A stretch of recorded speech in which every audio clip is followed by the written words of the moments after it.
ओम नमो नारायणाय। ओम मंगलम कौसलेन्द्राय महनीय गुणात्मने चक्रवर्ती तनूजाय सार्वभौमाय मंगलम। ओम नमो वेंकटेशाय नमः। ओम गम गणपतये नमः।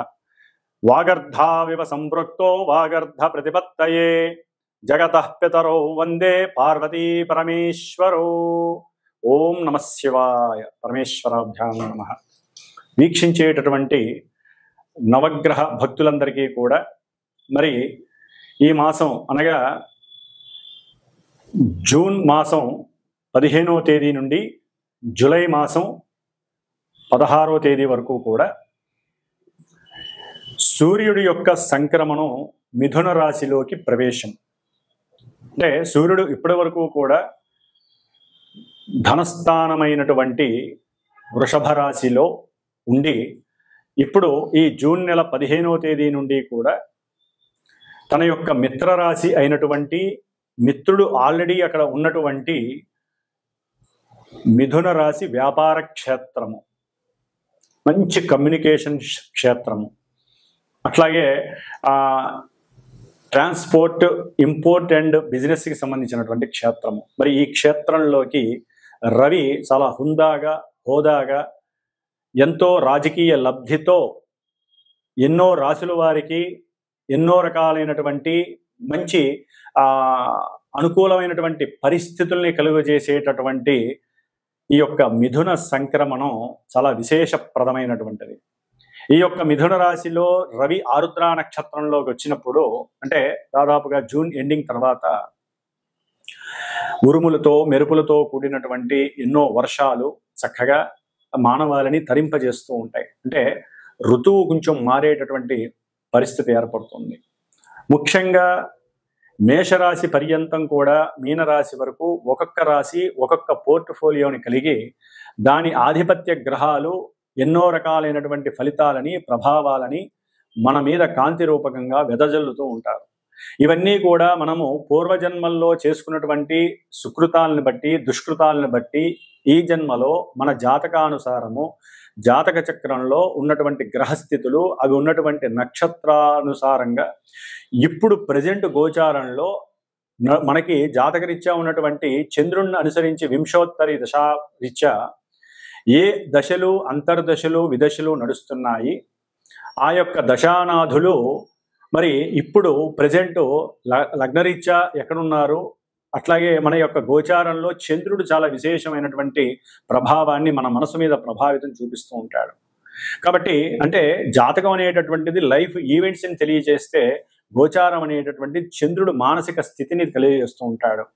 కాబట్టి ఈ యొక్క మానసిక స్థితి గ్రహాల మీద ఆధారపడి అవి ఉన్నటువంటి నక్షత్రాల ద్వారా ఏ ఏ రాశుల వారికి ఏ ఏ ఫలితాలని ఏ ఏ రకాలుగా కలుగజేస్తారు అనేటటువంటిది మనం మొత్తంగా చెప్పుకోలేకపోయినా కొంచెం క్లుప్తంగా మనకున్నటువంటి వాడుక భాషలో మనకున్నటువంటి వ్యవహారికంగా జరిగేటటువంటి ఎన్నో మరి ఈ రవిగ్రహం నుంచి కేతుగ్రహం వరకు ఉన్నటువంటి ఆ గ్రహాల యొక్క యుతులు, నక్షత్ర స్థితులు, గతులు, అట్లాగే వాటి యొక్క వీక్షణల ఆధారంగా ఏ ఏ రాశుల వారికి ఏ ఏ భావాలు ఏ ఏ భావాల్లో ఉన్న గ్రహాలు ఏ విధంగా యాక్టివేట్ చేస్తాయనేటటువంటి విషయ పరిజ్ఞానాన్ని తెలుసుకోవటానికి ఈ మిథున సంక్రమణంలో రవి యొక్క ప్రవేశము, రవితో పాటుగా బుధుడు అట్లాగే గురుడు, ముఖ్యంగా ఈ బుధుడు ఈ యొక్క మిథున సంక్రమణం చేసినటువంటి రవి క్షేత్రంలో 22వ తేదీ వరకు అంటే జూన్ 22వ తేదీ వరకు గురుడితోనూ రవితోనూ కలిసి తన యొక్క స్వక్షేత్రములో ఉండటం చాలా విశేషప్రదం.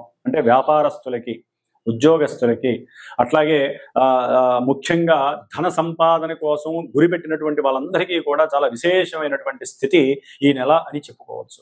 అట్లాగే కుజకేతువుల సింహరాశిలో ఉండటం, అట్లాగే శని మహానుభావుడు మీనరాశిలో ఉన్నాడు, రాహువు కుంభరాశిలో ఉన్నాడు, శుక్రుడు మేషరాశిలో ఉన్నాడు. తదుపరి ఈ నెలాఖరికి జూన్ 29వ తేదీన శుక్రుడు తన స్వక్షేత్రమైనటువంటి తన యొక్క వృషభ రాశిలోకి చక్కగా సంచారం చేయటం కొన్ని రాశుల వారికి అనుకూలమైనటువంటి పరిస్థితుల్ని కలుగజేస్తున్నాయి. కాబట్టి మేషరాశి నుంచి మీనరాశి వారి వరకు ఏ ఏ నక్షత్రాల వారికి, ఏ ఏ రాశుల వారికి ఈ గ్రహాలు ఏ విధమైనటువంటి పరిస్థితుల్ని కలుగు చేస్తాయి, వారు ఏ విధంగా జాగ్రత్తగా ఉండాలి, ఏ రకమైనటువంటి గ్రహాన్ని ఆరాధించాలి, ఆ గ్రహ అధిష్టాన దేవతని ఉపాసించాలి అంటే ప్రార్థన చేయాలి, పూజన చేయాలనే విషయాన్ని తెలుసుకోవాలి. అట్లాగే ఈ యొక్క జ్యోతిష్యాన్ని నమ్మటం అనేటటువంటిది మాత్రమే మన సనాతన ధర్మంలో ముఖ్యమైనటువంటి విషయం. జ్యోతిష్యాన్ని నమ్మాలి, దాని తగ్గ పరిహారాలు చేసుకుంటూ ఈ రోజు ఏ విధంగా అయితే మన శరీర ధర్మానికి భుక్తి ఆహారం అనేటటువంటిది ఎంత ఉపయోగమో ఆ భుక్తిని సూర్యుడి ద్వారా మిగతా గ్రహాల ద్వారా మనం చక్కగా అనుభవిస్తూ ఉంటాం. కాబట్టి గ్రహస్థితిని నమ్ముకోవాలి, దానికి సంబంధించిన దైవాల్ని ప్రార్థన చేసుకోవాలి. బ్రాహ్మణుల ద్వారా మంత్రోచ్చారణల ద్వారా వారి యొక్క ఆశీర్వచన బలంతో మన యొక్క జీవితాలని చాలా ప్రశాంతంగా నిండుగా అన్ని రకాలైనటువంటి సౌఖ్యాలతో గడపడం అనేటటువంటిది భగవంతుడు మనకి ఈ జన్మలో ఇచ్చినటువంటి భగవద్ భాగ్యంగా మనం భావిస్తూ, మరి ద్వాదశ రాశుల వారికి ఈ యొక్క జూన్ 15వ తేదీ నుండి జూలై 16వ తేదీ వరకు ఏ విధమైనటువంటి ఫలితాలను మనకి కలుగు చేస్తున్నారో చక్కగా తెలుసుకుందాం. ఓం గం గణపతయే నమో నమః. కుంభరాశి వారికి మరియు కుంభరాశిలో ఉన్నటువంటి ధనిష్ఠా నక్షత్రము 3-4 పాదాలు, శతభిష నక్షత్రము, పూర్వాభాద్ర నక్షత్రం 1, 2, 3 పాదాలు, వీరికి ఈ యొక్క మిథున రాశిలో రవి యొక్క సంక్రమణం వలన జూన్ 15వ తేదీ నుండి జూలై 16వ తేదీ వరకు కూడా రవి యొక్క స్థితి సప్తమాధిపతియే పంచమ స్థానంలో ఉండటం, సంతానపరంగా కొన్ని విభేదాలు ఇబ్బందులు కలగటం, వ్యాపారంలో గవర్నమెంట్ పరంగా కొంత మీకు వ్యతిరేకత కలగటం, దాని ద్వారా గవర్నమెంట్కి చలానాలు, ఐటీ పరంగా అంటే ఇన్కమ్ ట్యాక్స్ వాళ్ళు మీ మీద దాడి చేయటం, కొంతమంది వ్యాపారస్తుల మీద, దానివలన కూడా ధనపరంగా మీరు నష్టపోవటం. మాకు రాజకీయ నాయకులు తెలుసు, పెద్ద వాళ్ళు తెలుసు అనుకుంటారు. ఈ సమయంలో వారు మీకు అనుకూలంగా ఉండరు, పక్కకి తప్పుకుంటారు. కుంభరాశి వారికి చాలా ప్రతికూలమైనటువంటి పరిస్థితి గవర్నమెంట్ సంస్థల నుంచి గవర్నమెంట్ ఉద్యోగులకి ముఖ్యంగా జరుగుతోంది. మీరు సంప్రదించేటటువంటి వారు కొంత అనాగరికంగా ఉంటారు, కొంత వేరే ఆలోచన కలిగి మీతో మాట్లాడతారు. మీరు సరైన ఆలోచన పెడితేనే మీకు గురుడు సహకరిస్తాడు, దాని ద్వారా ధన లాభార్జన కలుగుతుంది. రవి మీకు ప్రతికూలంగా ఉన్నాడు కాబట్టి శ్రీమన్నారాయణ స్తోత్రాన్ని పారాయణ చేసుకోండి. విష్ణు సహస్రనామ పారాయణ ఒక రోజు చక్కగా ఒక 12 మంది బ్రాహ్మణులు పిలిచి మీ ఇంట్లో విష్ణు సహస్రనామం చేస్తే, ముఖ్యంగా వ్యాపారస్తులకు కానివ్వండి, ఎందుకంటే బుధుడు కూడా అనుకూలంగా లేరు, రవి బుధులు కలిసి ఉండటం మీ యొక్క ఆలోచన స్థాయి తగ్గుతుంది, విపరీతమైనటువంటి కోరికలు పెరుగుతాయి. దాని ద్వారా గురుడు మీకు పంచమంలో అనుకూలంగా ఉన్నప్పటికీ, ధనాన్ని లాభాన్ని ఇచ్చినప్పటికీ కూడా మీకు రవి బుధులు అనుకూలంగా లేకపోవడం ద్వారా ఆకస్మికంగా సంతానం కూడా మిమ్మల్ని మోసం చేసే అవకాశం కలుగుతుంది. లేదా సంతానపరమైనటువంటి కొంతమంది స్త్రీలకైతే గనక సంతాన నష్టము కూడా కలుగుతుంది రవి బుధులు కలిసి ఉండడం ద్వారా. కాబట్టి నేను చెప్పినట్టుగా ఈ విధంగా విష్ణు సహస్రనామాన్ని చేయించడం, లేదా మీరైనా సరే ఒక 12 రోజులు 16 రోజులు విష్ణు సహస్రనామాన్ని మీరు చేసుకోవడం ద్వారా శుభం జరుగుతుంది. కాస్త పెసరపప్పు లేదా పెసరపప్పు నానబెట్టి పెసరట్లు వేసి ఒక 17 మందికి దానం చేయండి, లేదా బ్రాహ్మడికి దానం చేయండి. పెసర గారెలు వేసి విష్ణుమూర్తికి నివేదన చేసి బ్రాహ్మడితో పాటుగా కొంతమందికి వృద్ధ బ్రాహ్మణులు కానీ లేకపోతే ఇంకెవరైనా వృద్ధులు ఉంటే వారికి దానం చేయండి. దాని ద్వారా మీరు అనుకున్నటువంటి మానసిక సంకల్ప సిద్ధి కలుగుతుంది.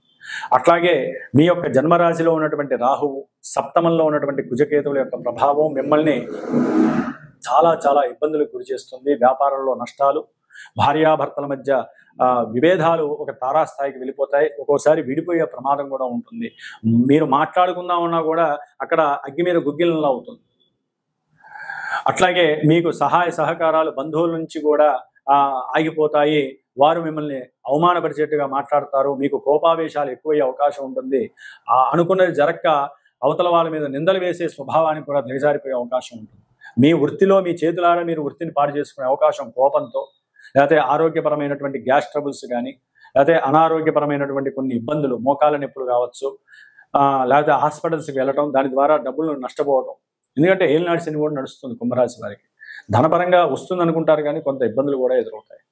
అట్లాగే మీకు శుక్రుడు 3వ స్థానంలో ఉండటం కొంత అనుకూలమైనప్పటికీ, అనుకున్న సాధన వైపు కార్యసాధన మీకు అనుకూలంగా ఉన్నప్పటికీ కూడా కొంత ఈ శుక్రుడు ఈ నెలాఖరు తర్వాత తన యొక్క స్వక్షేత్రమైనటువంటి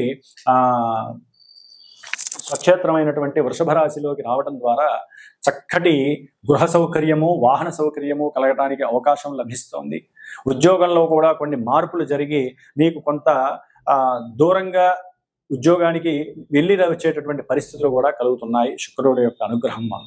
ఏదేమైనప్పటికీ వీరికి కుజ రాహు కేతుగ్రహాల యొక్క దోష పరిహారార్థము, ఏలినాటి శని దోష పరిహారార్థమై తప్పకుండా హనుమాన్ చాలీసా 14 రోజులు మీరైనా చదవండి, లేదా 14 మంది బ్రాహ్మణులు ఇంటికి పిలిపించి వారి చేత ఒక 2 గంటల సేపు హనుమాన్ చాలీసా 108 సార్లు పారాయణ చేయించి, ముఖ్యంగా గణపతి అథర్వణ ఉపనిషత్ సూక్తాన్ని, దుర్గా సూక్తాన్ని జపంగా చేయించండి.